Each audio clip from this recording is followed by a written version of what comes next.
Says my event is starting. Did it start? There we go. Okay. Welcome to episode 31 of Full Circle. I'm still Chad. Still Cheddar Caveman everywhere on the internet. I spelled it wrong. That's why I get it all the time. Anywho, today we have a few things to talk about actually. MuseOnCon was this past weekend. We'll talk about that a little bit and how that went for me playing Circle. Today, because we've chosen the delightful timing of having Wednesday night streams, I get some news for Private J Press to talk about. So, I think we'll do MuseOnCon first, and then we'll talk about that towards the end. So, but plenty to talk about today. I don't know that we'll be doing any new models of units or anything. So, sorry about the siren if it's being picked up. Anyway, so MuseOnCon Friday, as if you watch my summary judgment show, I was actually doing a few demos of that game. That was a lot of fun. I know several folks enjoyed it. I think it will continue to be a strong game as it gets more pieces out, more rules out. I know for me it'll certainly be helpful to not have the paper dolls. I do much better when I have physical things. They're physical anyways, but the actual models. And it's a lot of fun. There's a lot of depth. There's a lot of intrigue to it. The more it gets played, I think the more interesting it will get. So I did that on Friday. Saturday was the War Machine Masters qualifying heats, and the way that they chose to do it, I would not recommend actually. They had a heat that launched, dice rolled at 10 o'clock, and then another one at 2 o'clock, with the idea being if you A, wanted to sleep in, or more likely B, you dropped because you lost in round 1, you could get into the next heat and have a second chance without waiting until 6 o'clock or whatever to have to run an event late into the evening. And that sounded kind of great until you start to realize that there weren't really that many people who did the sleep in to play in it thing. Really what there were was people who dropped from the first tournament to play in it. What that resulted in was a chance that Heat 1 would need to play 4 rounds to get to a top 4 for day 2, while Heat 2 had to play no more than 2.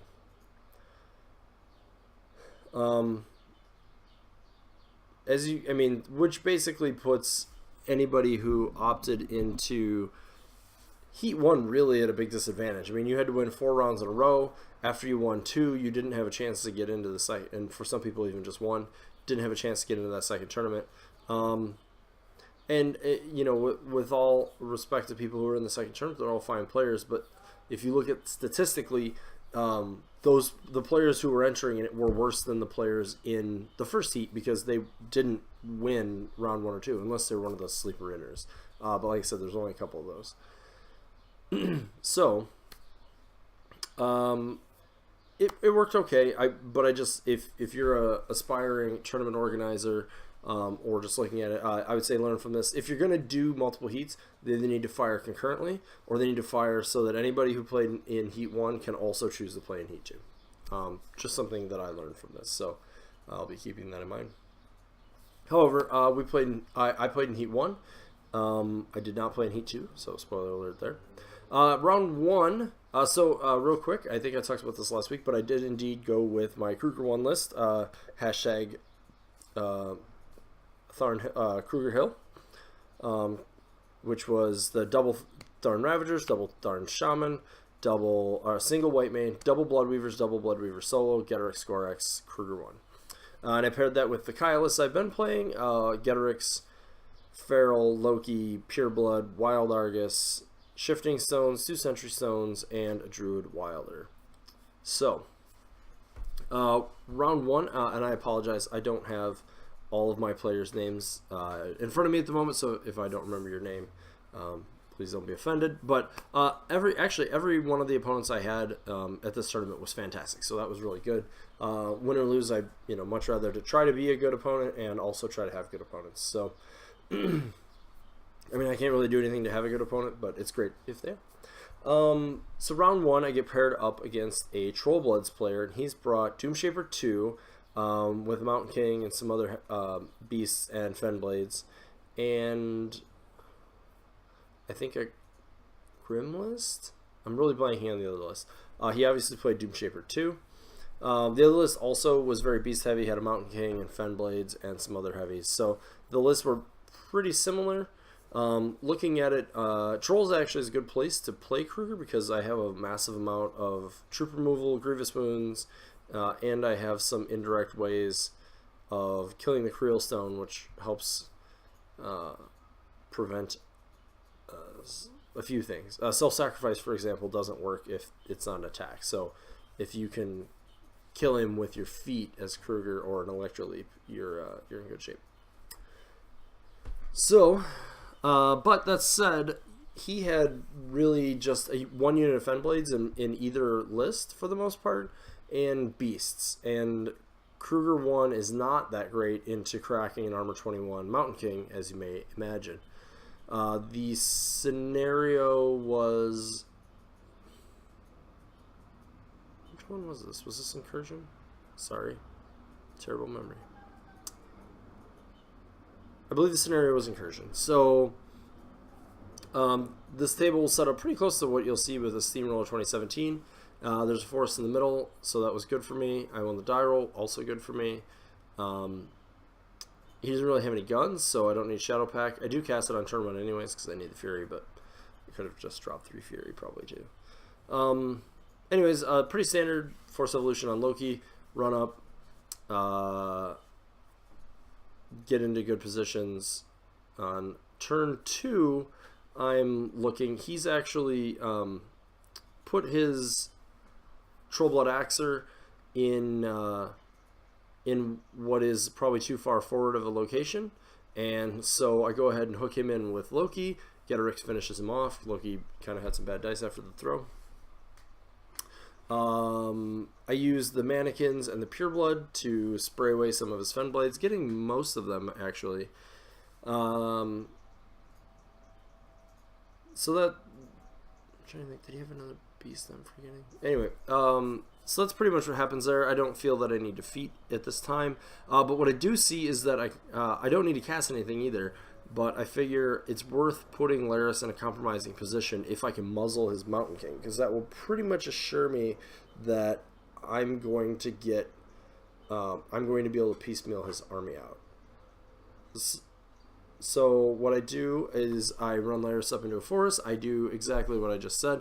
I actually Snake Eyes the first one, hit the second one, boost the damage, and roll like a 12. So he can't get any closer to Kaya, so he's pretty locked down. I don't think my opponent was expecting that. He sends in his Mauler and his Earthborn on the next turn. They do, I think they kill Laris and put some damage on either Getorix or Loki, I forget which. In turn, I trade up and get his 2 beasts, and I start putting my guys on the flags and start scoring, and eventually that just cascades into a win for me. So he's only really able to collapse in on the center, and I just keep clearing the outsides and get the flags. So that's a win for me. In round 2, I get paired up against a lovely gentleman from Cedar Rapids by the name of Billy Ship. He used to be a press ganger there, I believe. Fantastic guy. I've seen him at a lot of conventions. And he's got Haley 2 Sloan. Looking at that, I do not want to play Kaya 2 into Sloan. I don't really want to play Kruger 1 into his into his Haley 2 that much because he's playing in full metal. He's got a Stormwall and numerous larger pieces that the Tharn are not fantastic into. But be that as it may, I really don't want to risk the Sloan drop. He senses that. He drops Haley. I have Kruger. And the worst thing that could possibly happen to me is I lose the roll to go first. I believe this was Extraction, the diamond. He pretty much just runs way up. I move up and position as much forward as I can without giving really anything away. He moves up, kills a couple things, does get Vengeance. I lose some Blood Weavers. He feats. However, in the process of doing this, he's run Haley to 0 focus, and she is touching his Storm Wall. I do a couple quick measurements, and I see that I can get my feet on her. I can hit the Storm Wall with the first Forked Lightning I have ever cast since building this list on that Storm Wall, and I'll certainly get him. And if I need to, I can clean up with the Shaman. So that's 2 boosted POW 10s, dice -4, and another unboosted POW 10. Or I could possibly have done multiple Forked Lightnings, but I opt for the boost. So I get a boosted 10, doesn't quite kill her. I need a 7 on the damage on the Chain Lightning, and the Shaman comes through with a 10, and that is the end of Haley. So my opponent learned a little lesson there on the leaps. I think he kind of knew that, but had he been back just a little farther, I would have grounded out on the flag. Had he kept a couple focus, I can't really do that either. And it was certainly a dicey call, but I really didn't like my positioning as it was. So I went ahead and went for it. He was able to get into the other heat. Actually, the game went fast enough. So round 3 was against a Canadian gentleman by the name, I think, of Josh. He's got a Mon and something. And I play Circle, so I'm reasonably certain I'm going to get the Amon drop. I know I played Kruger into him a couple weeks ago, but really not an ideal drop. I probably could have done it if I had to, and Tharn work on his lights and jam his heavies and stuff, but not a great situation. I believe I again had a forest near the middle. There was also a building. This time the scenario was, of all things, line breakers, so we kind of didn't have one for a lot of the time. I'm not going to go blow for blow through this one because frankly I don't remember it, but I was able to set up my Sentry Stone's mannequins toward the outside and sort of keep slowly moving towards his flag while also just using them to charge the dervishes he put on the outside over and over and over again. He would kill some mannequins, get his synergy up. I would charge in, and I just had to deal with the synergy being there. Try to bottleneck him through the forest so that he didn't have a lot of good options. Kaya did a ton of work in this game. She probably spread out at least the heavy's worth of damage or more throughout the game. She would either finish one off or do damage. Eventually, I get him down to pretty much nothing. I'm able to get my Sentry Stones on each flag and use a mannequin to score. And I then realized on the last turn that Laris gives Guard Dog gives parry while within 3, and I look and I realize Kaya can just run to the outside flag, and I get the scenario win with about a minute left on my clock. So awesome game. It was very close. I do think Kaya is a solid drop into Amon, especially depending on the terrain that you can utilize. You definitely need armor, ideally into an Amon list, and not Wormwood generally. You want something like Kaya, Una, etc. Kaya 3 probably could play it depending on your build. Alright, and that gets me into Masters. The format, as I mentioned, was sort of obscure. We would have needed 4 rounds, but the way it worked out after the end of round 2 in the other heat, they had 3, and we had 5, and Travis decided, PG Judge Infernal Dark Legacy guy, decided that it was not really fair for us to have to play 4 rounds in that heat to play 2, so we created Masters out of that. In Masters, I may forget somebody. There was one guy playing Kador. There was a Legion player. Tim Banky playing Ghost Fleet. Keith was playing Kane 3 primarily. Zach from Milwaukee playing Signar. Myself playing Circle. A Legion player. And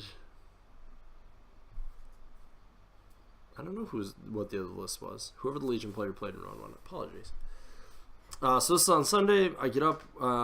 We get Extraction again. I again End up with Kruger 1 into Haley 2, but she's in Storm Division, so I have no feet and no guns. She wins the die roll to go first. Zach and I have what is a fantastic game, I would say. He has some dice go south. I have some dice that aren't fortunate. He kind of gets them back later. Toward the end of the game, he was able to get up on scenario because he's Haley and he got to go first. And I made some mistakes towards the end, and he was able to capitalize on them. Primarily, I needed to contest his flag, and so I was running a shaman to do so.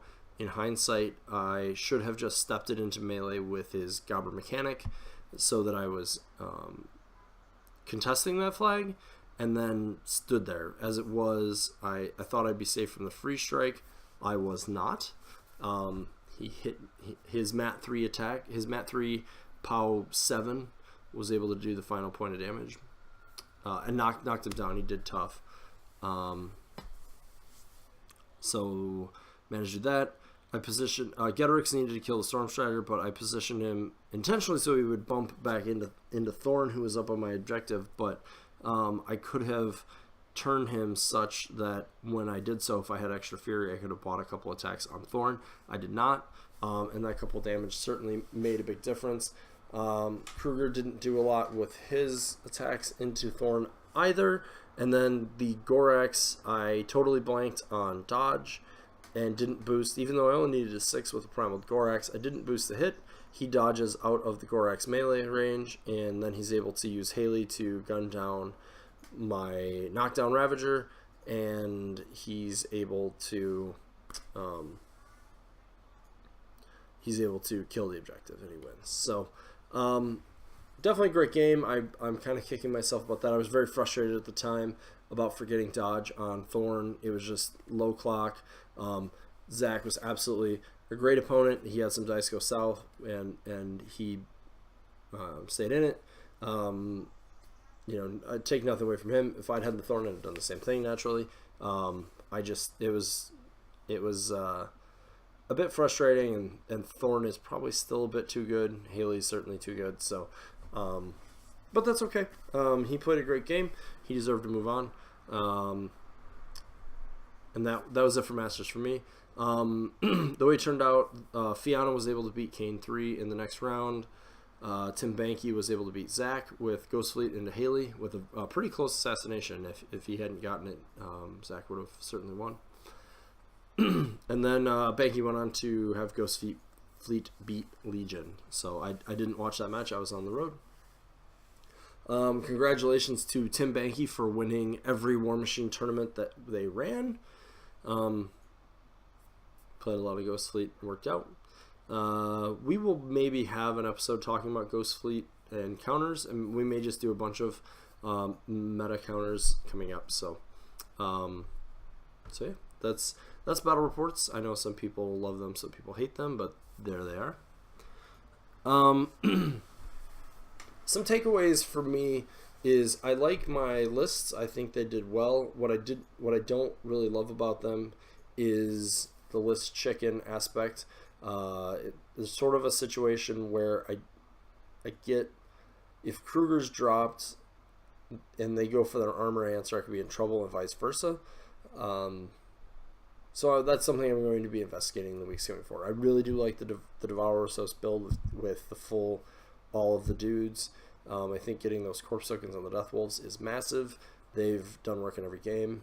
Ravagers and Death Wolves killed a Stormclad pretty much no problem. He didn't have Arcane Shield on it in that list, but I think Ravagers do okay into things like Storm Lances as long as you can position and a couple tough checks work out for you. Excuse me. And so forth. So I do like the list. I'm going to be investigating a few other things. Kane 3 is another meta bender we're definitely going to be giving some conversation to, and we'll probably do some more of that coming up here in a moment. Yeah, so, but that was the event. Congrats to Banky. We'll see what's coming out of this as far as tournaments. So, pardon me. Yeah, so that's it for MuseCon. It was a great con. A little smaller, I think, than they had hoped, but Memorial Day weekend, I think, sort of forced their hand on that. I think next year they'll probably be attempting to have a different weekend, possibly a different venue if needs be. But definitely a great convention. Now, I'm doing this a little backwards, but let's talk about some news. So, today, Will Hungerford posted about organized play, talking about how Steamroller will be releasing right after Lock and Load. We kind of knew that. Also talking about Masters Champions and Iron Gauntlet. Iron Gauntlet as a standalone format is done. I think we may have talked about this some in a previous episode, but there will be no more Iron Gauntlet as a separate format. It will now be there will now be the Iron Gauntlet, I think, series they're calling it. I don't have the article open. Where now there are qualifying Masters and Champions events that will give you points towards playing in this event. And then there will be a big invitational, sorry, I can't talk, where any player who got 10 points or more is invited to be able to play. I believe the breakdown goes that if you get first place at one of these events, you get 10 points. Second place is 7, and then I think 4, and so on. So to me, the barrier to entry is not too low at all. If you can win one good event, you'll get in. There's some things you have to qualify to have your event be there. You talk to Hungerford. You'll have to, if you're an EO, talk to Hungerford. You need to have a certain number of people present, and so forth and so forth. It can be anywhere in the world. The event will happen at Seattle at Lock and Load in 2018. So before we get into the rest of that, I actually think that was a really good change. Conventions have been suffering ever since Iron Gauntlet happened with the whole, do I play Masters? Do I play an Iron Gauntlet? We have to schedule those two things not together, or nobody will play in one of them, which was usually Iron Gauntlet. We have to sort of justify Iron Gauntlet having a different format, etc. And then Champions exists, and like, well, we have these other two events. Where am I going to put a Champions event? It sort of turned into more of a side event than they were aiming for, I think. Now Champions is a big deal. It is a headline event. It's something that matters if you practice for, because you could get into this event. It also means there isn't this weird split. And I think they hesitated to do something like this for a while because they were worried about stepping on the War Machine Weekend Invitational's toes. And while that is still an extremely important event, I think given that the game has kind of gone global, if you will, that War Machine Weekend isn't seen quite as highly as it used to be. I think WTC has eclipsed it some. I think even ATC to a degree has chipped away. I think the Lock and Load Invitationals have chipped away. It's still a fantastic event. It's still a fantastic convention, and it's still a great accolade to qualify for it, let alone win it. But I do think that the time is now right where this is the right move for Private Jet Press. I'm really happy to see it personally. Yeah. So I also really like that Champions will be stepping into the spotlight a bit. Just because I think it's a really cool format, and I think this is the only way to see it as a big event. And yeah. So with that in mind, they also posted the ADR list, and I am actually going to grab, I think I still have it open. I do. I'm not going to show it on here, but just so I remind myself.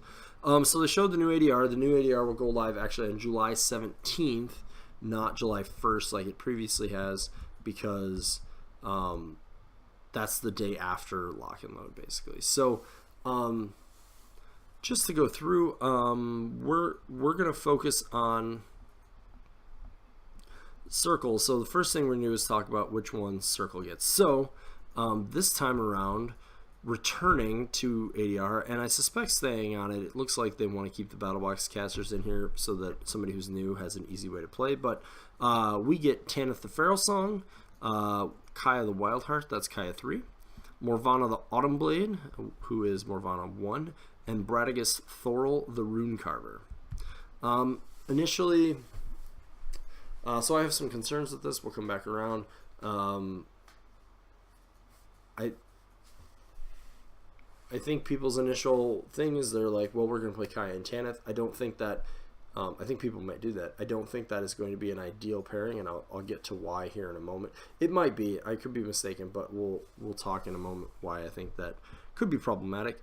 And so keep in mind, I'm going to talk about this mostly in the context of champions. I don't know that the sideboard is really worth going into. So I guess that's the first thing. I don't know that the sideboarding is really worth going into this unless you are practicing so much for champions that you feel really good with whichever pairing you have that you want to go into Masters with it, in which case then you can sort of shore up those other matchups with your flex. But and I do think some of our themes can be very strong with this. Wolfsworn and Devourer's Host specifically are could potentially have a lot of good with Masters. With ADR, with the Vanguard bonus where you get the specialists, where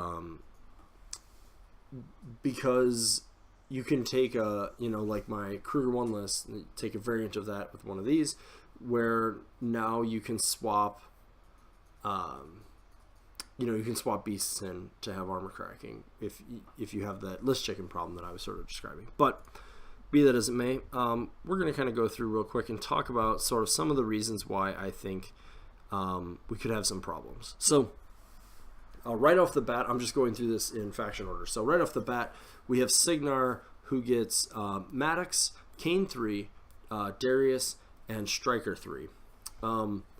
Immediately, Kane 3 is a huge problem. So if you remember the casters that I just talked about, and Kane 3 shows up in Mercs as well. So if you remember the casters I just talked about, none of them really, if stealth can be ignored, which it can by Kane because of Mage Sight, stealth can be ignored.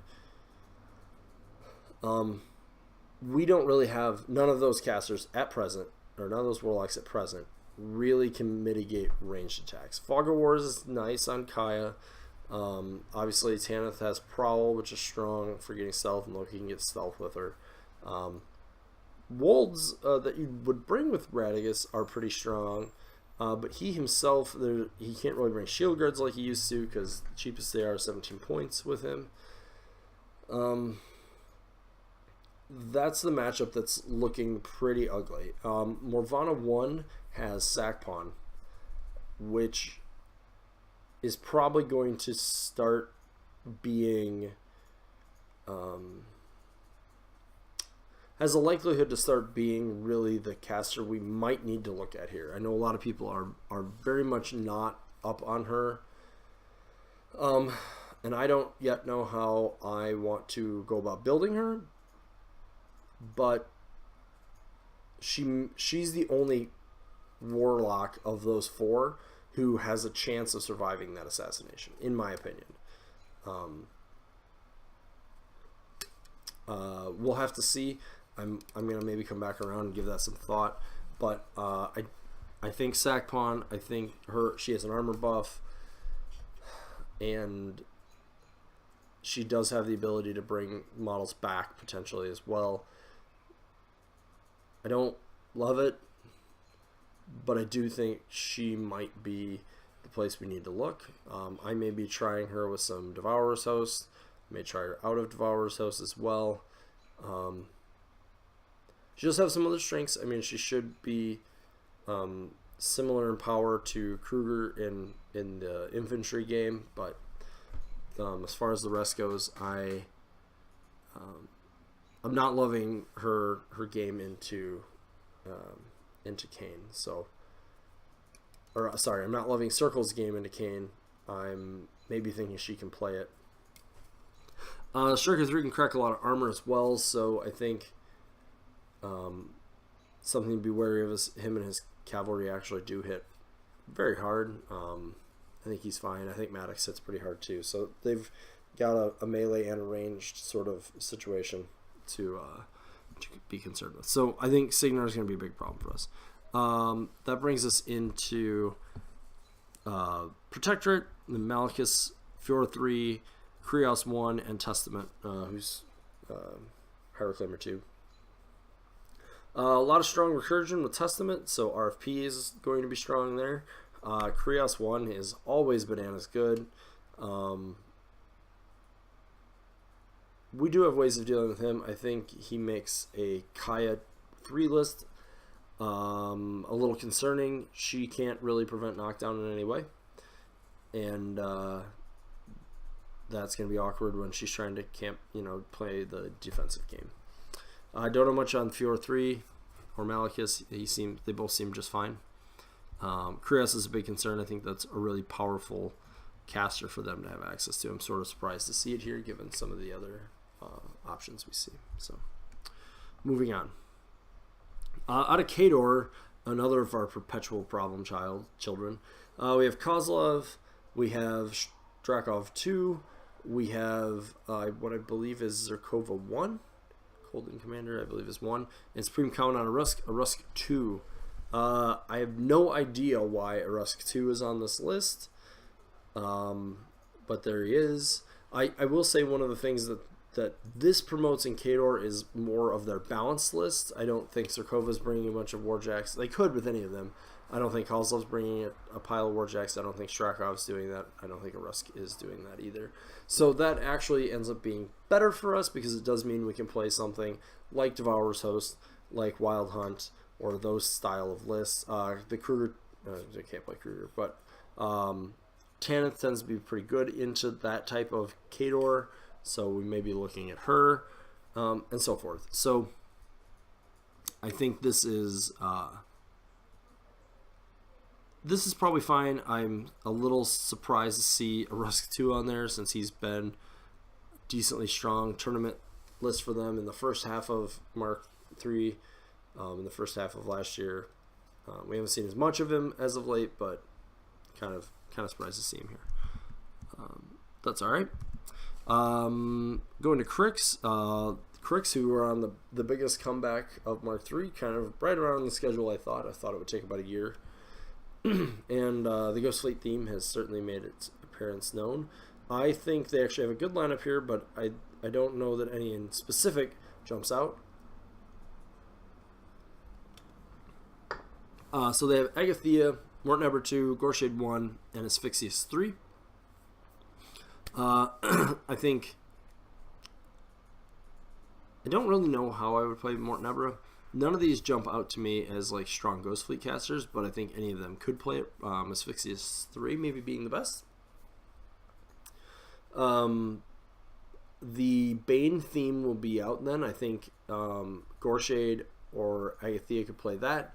I expect Gorshade can also play Infernal Machines, and I think that will also be fairly strong. Nothing here particularly fears me. Nothing here underwhelms me. I think Crix has a good, more balanced ADR to go off of. Not too worried there. We go into Retribution. They're one of the few that I feel like actually has an answer to Kane. So they have Magister Helena, Gorshade 4, Thyron, and Virus 1. Gorshade 4 is a little rough for us if you want to not be too focused on casting offensive spells. Helena certainly has a pretty solid armor brick. She's pretty good into ranged and can be built for that. That's usually what has been done. Virus threatens a long ways.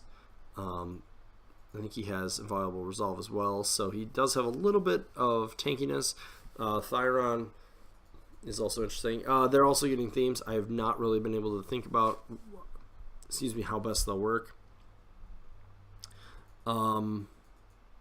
Really not a lot of their biggest problem children casters, in my opinion, but some good ones still. I think they'll do fine here. I will have to think about if we need to tech there at all, but probably not number one concern. Convergence, everybody except for Axis this time around. Lucant is certainly a caster I think that can play into Kane, so that's good. Anything that limits that will be helpful. Iron Mother has a fantastic gun line. I think that's something we should watch out for. I would expect mother and father are probably the pairing we will see most coming out of this. Yeah, I don't have a whole lot more to add to that. Mercenaries also have Kane 3. Siphon with the Cephalix, Captain Phineas Shea, and Magnus the Warlord, who is Magnus 2? Yeah, Trader is 1. I think Magnus 2, I think any of these can be played. I know none of the Merc players are that big on Kane right now, so I wouldn't get too worried about that. I haven't heard anybody too big on Siphon either. So that could be interesting. Shea is real fast. Magnus can bring a lot of warjacks. Most of the really popular mercenaries are just not here. I think we'll probably see Magnus in the Kingmaker, and then I'm not sure. In Trollbloods, we've got Ragnar, Kalandra, Doomshaper 2, and Gristle 2. Right now, Trolls are sort of on a meh. I would say in order to handle them, you want,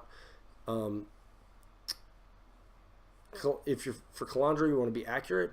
For Ragnar, you want to be able to delay because of his feet. Doomshaper, you want to be able to blunt an alpha. And for Gristle, you kind of just, if you can play into the others, I think you can fall on her. She's probably strong with War Wagon, so being able to prevent knockdown is going to be key here too. A lot of knockdown in there. So I don't have a ton to say there. I think you'll see Ragnar +1 a lot. Scorn, we've got Zakar, we've got Morgul 3, Mordekar, and Hexeris 2. I think they have a lot of things here they can do. A lot of tools, a lot of different builds.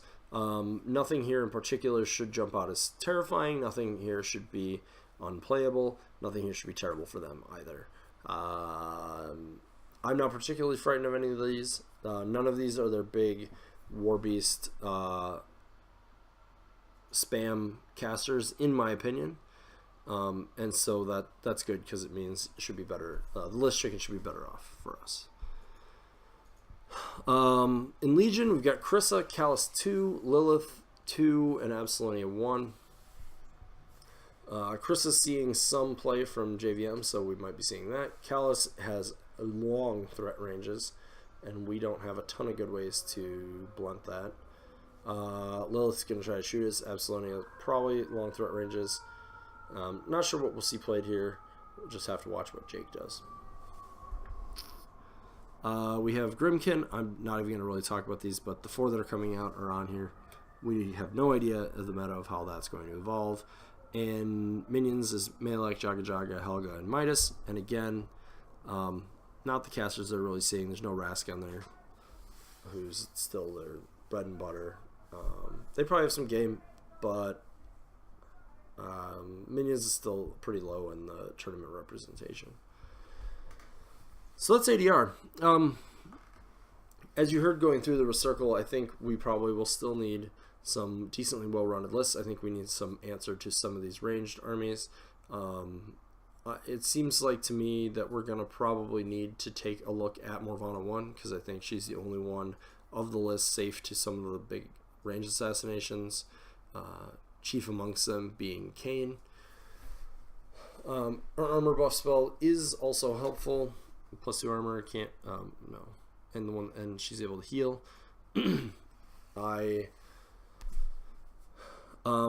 But beyond that, I'm just not entirely sure how I want to build her or how I want to go about playing her. So that's going to be something that occupies my thoughts probably for about a month.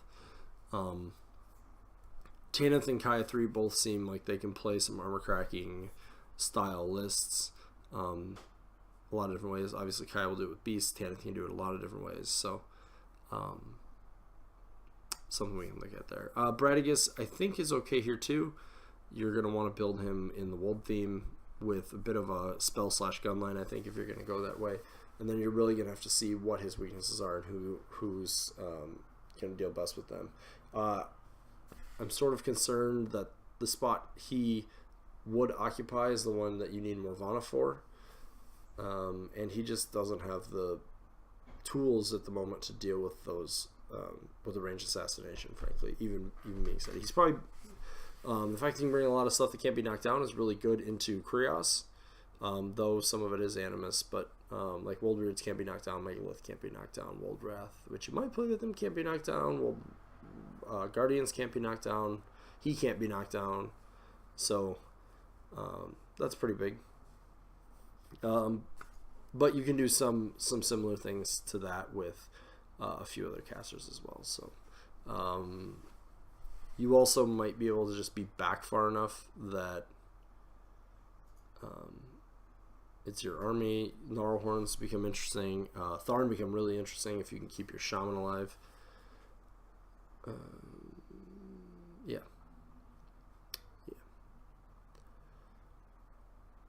So that's the ADR. I didn't have a whole lot else prepared after this. Sorry, I seem to be a little bit lower energy tonight, but really a lot of it is me putting a lot of thought into what to do with champions, especially since it's going to be a more prominent format. I do actually want to be preparing to be able to play it. Keep in mind, for those of you thinking about that official champions events do require hardcore painting. So that's definitely a thing. Let me double check that I didn't get any questions. I did not. There's a Warp Husky over here. Yeah. So next week we'll probably be we might be looking into some like metabender type stuff. Ghost Fleet, I think, might be worth having some discussion about. Kane 3, Fianna 2, and some of those problems. We may have some more champions talk, and of course we've still got a few more models and units to go through than we've had already. So look for that to come for next week. But I think that's going to be all for this week. I want to thank the Muse guys for having a fantastic convention, and as per usual, I would like to thank Griffin's Roost Painting. They're over here. That's Griffin right there. She did a lot of great work at MuseOnCon teaching classes and paints models professionally to high standard, if that is what you're looking for, and paints my models to look gorgeous. So check them out, griffinsroostpainting.com or Griffin's Roost Painting on Facebook. And until next week, I think that's going to be all. So thanks for watching, everybody.